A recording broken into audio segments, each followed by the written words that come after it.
Sveika, mano miela klausytoja. Mes vėl susitinkame žydinčiuose narcizų laukuose, vėl balandis, Druskininkuose žydi narcizai, nors tiesą pasakius, jie jau nebežydi. Jie nužydėjo, nurudavo ir tu už mano nugaros gali matyti tiesiog likusias rudas narcizų galvutės.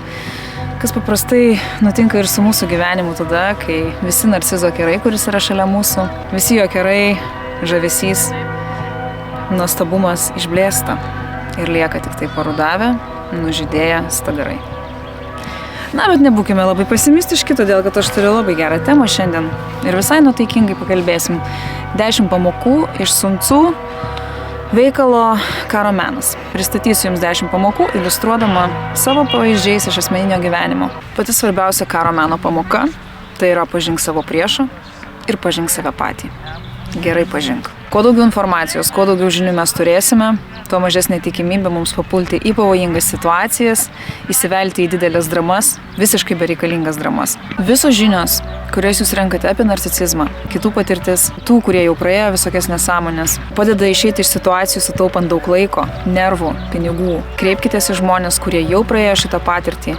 Tie pinigai, kuriuos jūs sumokėsite už konsultacijas, taip kaip ir aš pati dariau, sutaupys jums daug daugiau lėšų, negu kad jūs išleisite. Antra pamoka. Atrodyk silpnas, kai esi stiprus, ir atrodyk stiprus, kai esi silpnas. Viduje gali būti silpnas, bet pasistenk atrodyti išoriškai stiprus, bent jau tais momentais, kai reikia pademonstruoti stiprybę, didelę dalį plėšrūnų atbaidysi. Taip kaip persirengia, maskuojasi chameleonai ir kiti gyvūnai. Keičia savo spalvas, keičia savo kūno dydį, kūno proporcijas, tam, kad būtų labiau panašus į plėšrūnus ir atbaidytų tikruosius grobuonis. Taip ir mums reikia išmokti maskavimuose, o kartais naudinga maskuoti silpnesniu, negu esi iš tikrųjų, tam, kad suklaidinti savo priešininką. Kai kur priešinausi, bet kai kur aš labai naudojau diplomatiją ir tai man padėjo gauti ganėtinai neblogas vaiko išlaikymo sąlygas ir išsiskirti su taikos sutartimi. Trečia pamoka.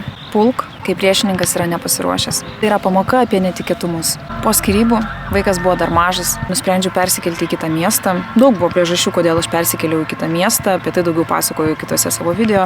Ir žinojau, kad jeigu aš bandysiu persikelti į kitą miestą, perspėjusi apie savo planus iš anksto vaiko tėtį, man bus sutrukdyta persikelti tenai, kur man ir vaikui bus gyventi saugiau ir lengviau. Ir bus padaryta taip, kaip geriau buvo vaiko tėčiui. Dėl to viską pasidariau iki pat išvažiavimo, viską susiruošiau, viską susikroviau, viską susiplanavau ir jau pakeliui suorganizavau tenai susitikimą su vaiko tėčiu ir tik tai tada informavau, kad aš persikraustau.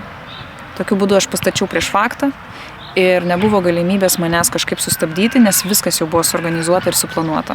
Be abejo, čia buvo labai daug kitų niuansų, labai daug kitų dalykų yra, kuriuos aš dabar negaliu papasakoti, negaliu perteikti, aš negaliu plačiai paaiškinti visos šitos situacijos. Ji dabar yra labai abstrakčiai išdėstyta, tiesiog, kad suprastumėte esmę. Ketvirta pamoka. Naudokis šnipais. Šnipai gali suteikti daug naudingos informacijos apie tavo priešą. Skiriantis su narcizais ar su psichopatais, ar tiesiog esant kažkokioj pavojingoj situacijoje, sąveikoje su institucijom, su įstaigom, su kaimynais, su užsakovais, vadovų darbe, yra momentai, kai reikia įrodymų. Ir tuos įrodymus reikia rinkti. Ir ne visada juos reikia rinkti akivaizdžių būdų. Yra programėlės telefone įrašinėjančios pokalbius, ganėtinai naudinga turėti tokią programėlę, jeigu ne tam, kad pateikti įrodymus teisme, tai bent jau tam, kad pačiam turėti daugiau informacijos apie tai, kas buvo prieš tai susitarta, kas buvo kalbėta, ką žmogus mėgino grasinti, kaip žmogus elgėsi.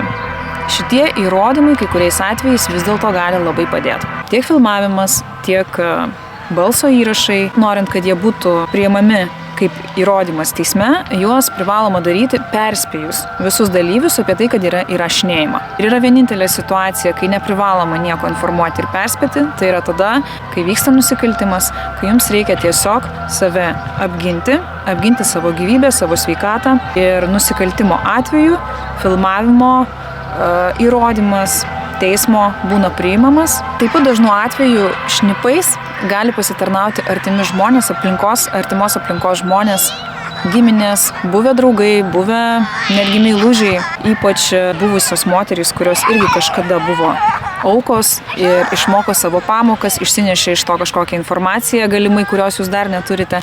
Labai naudinga tokiu atveju ir su jais susisiekti. Nebūtinai kažkaip traukti tiesiogiai informaciją, bet tiesiog pasikalbėti apie situaciją, nes gali jums pateikti visiškai pravarčių įžvalgų, kurios ateityje gali labai pasitarnauti, elgiantis protingiau ir susidėliojant geresnę skyrybų strategiją. 5. pamoka. Žemę išnaudok savo naudai. Ką tai reiškia? Jokių susitikimų psichopato namuose, psichopato bute. Ir apskritai, jeigu reikia kažkokius aštresnius klausimus spręsti, ypač jeigu buvo bet kokios rūšies smurtas, nepasilikite išsiskyrę, aptarinėti svarbių klausimų vienoje patalpoje su psichopatu be kitų žmonių. Labai svarbu pasirinkti neutralią aplinką, geriausia eiti į viešą vietą, kur būtų kuo daugiau liudininkų, kuo daugiau pašalinių akių. Tie pavojingi asmenys būtų priversti elgtis maksimaliai, racionaliai ir gerokai pasvertų savo agresiją prieš ją rodydami. Tai jūs apsaugos nuo bereikalingų papildomų traumų, tiek emocinių, tiek fizinių. Turėjau vieną klientę savo mentorystėje. Per mentorystę mes paprastai susidėliojame labai aiškią skyrybų strategiją. Planas buvo sudarytas, labai konkretus, tačiau po to, kai sudarėme planą, klientė dar nespėjusi į jį įsigilinti, nepakankamai įsiskaičiusi, nepakankamai įsidėmėjusi visus plano punktus, pažeidė vieną iš pačių pagrindinių plano taisyklių. Ji nuėjo pas buvusį smurtaujantį partnerį, aiškintis dėl skolos, pinigų sumos, kurią buvo skolingas jai, nuėjo aiškintis viena į jo namus. Rezultate ji buvo labai stipriai sumušta, nes tai jau buvo ne pirmas smurto atvejis. Yra tam tikri labai svarbus kriterijai, skyrybose su agresyviais žmonėmis, labai svarbu juos žinoti ir labai griežtai prie jų prisiklijavus jais vadovautis. Tuos kriterijus, tas taisyklės aš duodu, nes jeigu neturėti tam tikrų gairių ir tam tikrų taisyklių, galima labai stipriai nudegti. O nudegimų mums nereikia, mums reikia maksimaliai rezultatyvių ir racionalių, konstruktyvių sprendimų, ar ne? Na ir dar vienas momentas, kai vyksta skyrybos, labai sveika būtų grįžti pas tėvus, net ir su vaikais, jeigu tik yra tokia galimybė. Jeigu tėvai geranoriškai priima ir palaiko skyrybų metu moterį su vaikais, be abejo, kad ir kokie būtų nepatogumai, aš labai suprantu, įvairūs yra nepatogumai ir psichologiškai, ir fiziškai, ir praktiniais klausimais yra nepatogu grįžti su vaikais pas tėvus, tačiau kartais tai gali būti labai didelis pagalbinis laiptelis, kad jūs saugiau išsiskirtumėte, nes kai turite užnugarį, psichopatija ir narcisizmas automatiškai netokie drąsūs, nes jiems jau nebedega žalia šviesa, o jau dega geltona, o kai kuriais atvejais ir raudona. 6. pamoka. Būk lanksti. Todėl, kad situacija mūšio lauke labai greitai keičiasi, ypač jeigu mes kalbame apie mūšio lauką narcizų prasme. Rekomenduoju būti labai pasiruošus teisme, kad narcizas kaitalios savo ieškinį, kaitalios savo reikalavimus ir apskritai savo poziciją. Iš anksto gerai būtų apgalvoti daug skirtingų versijų, kaip gali pasielgti žmogus vienu ar kitu atveju, apgalvoti, kokie galėtų būti jūsų reagavimo variantai tose situacijose. Tada jūs nepatirsite tokio didelio šoko, neišsimušite taip stipriai iš savo vagos teismo metu. Teisme, kuris vyko po skyrybų, dėl bendravimo su vaikų tvarkos, tėtis mėgino išsireikalauti, kad gyvenamoji vieta būtų paskirta su juo. Pirminis ieškinys to reikalavo. Tam apskritai nebuvo sudarytos tinkamos sąlygos, tai buvo nelogiškas reikalavimas, bet narcizai paprastai to reikalauja. Reikalauja tam, kad susilpnintų jūsų gynybą, nes, sakykime, per pusę jau sumažinus reikalavimą, jau didesnė tikimybė, kad jūs palankiai žiūrėsite į tą pusiau mažesnį dalyką, kad iš jūsų neatimtų dar daugiau. Tai irgi yra labai gudri taktika, ją dažnai naudoja, tai turėkite omeny. 7. pamoka. Koncentruok savo jėgas. Visą tą pykčio pojūtį, pagiežą, nuoskaudą, kuri susikaupusi per eilę metų, už visus suėstus, sugadintus gyvenimo metus narcizo. Visą šitą paraką, visą šitą patosą sufokusuojam į konkretų poelgį.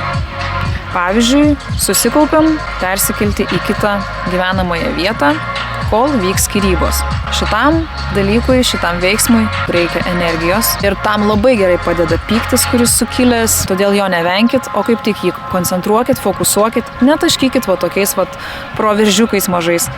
Sukaupkite į vieną didelį indą ir paskiau fejerverkų šaukit Tada, kai jums tikrai reikės išeiti, kreiptis į policiją, į advokatę, teismą, rašyti ieškinius ir ginti save. Verčiau tegu jūsų žodžiai skamba tyliai, bet garsiai už jūs kalba jūsų veiksmai. 8 pamoka. Nugalėsi priešą, pjaudamas jį iš pašaknų. Kur yra šaknis priešo? Kur yra širdis? Priešo širdis yra jo valia kautis toliau. Kai tik tai priešininkas netenka valios tęsti kovą, laikykite, kad jūs nugalėjote. Lygiai tą patį dalyką mes apverskime veidrodiniu principu ir pritaikykime savo tais momentais, kai norisi pasiduoti. Bus tikrai daug puolimo ir labai dažnai neracionalaus, neadekvataus, kaip ir minėjau, perdėti reikalavimai teisme, vien tik tai tam, kad nuleistumėte savo sargybą, gebėjimas ilgalaikiai distancijoje atlaikyti ir ištverti nepasidavus. Jis ir priveda prie pergalės. Užpilimo žalos atkovojimo odisėja, kaip aš ją vadinau tuo metu, kai praeidinėjau visą šitą cirką, buvo labai sunkus 1,5 metų, labai sunkus. Tuo metu man dar vyko ir kaip tik teismas su vaiko tėčiu ir šalia to užpilimo žalą niekas nenorėjo kompensuoti, žala buvo didžiulė, draudimo ekspertai ją buvo sumažinę kone 7 kartus, apie tai aš irgi pasakojau savo video. Mane tikrai labai spaudė, kad aš tiesiog meščiau viską ir pasiduočiau, kad neatkovojau, kad nesugebėjau savo teisų apginti, kad, priimčiau, žodžiu, tą mažesnę išmoką, negu kad jinai iš tikrųjų turėtų būti, bet užsibrėžtumas mano buvo toks didžiulis, tiesiog vidinis stimulas labai stiprus eiti iki galo. Ir aš tą išmoką išsikovojau 7 kartus didesnę, negu kad man norėjo išmokėti. Po ilgo laiko, po atkaklaus, labai varginančio derinimo klausimų, greičiau pasidavė oponentai. O narcisistinių manipulacijų, labai tokių negražių, dviprasmiškų žaidimų buvo labai nemažai įvairiose institucijose, ypač aukštuose postuose. Ką ir man teko patirti, yra apstu psichopatinių, narcisistinių asmenybių, sociopatų.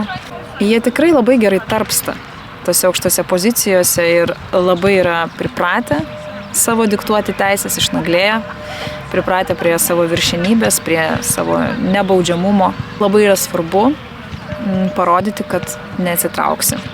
Taip, naudok apgaulę. Apgaulė yra labai galingas įrankis kare.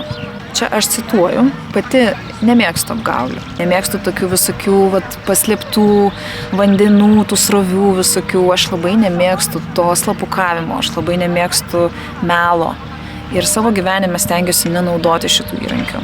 Bet išmokau pamoką, kad yra situacijos, kur eina kalba apie gyvenimą ir mirtį.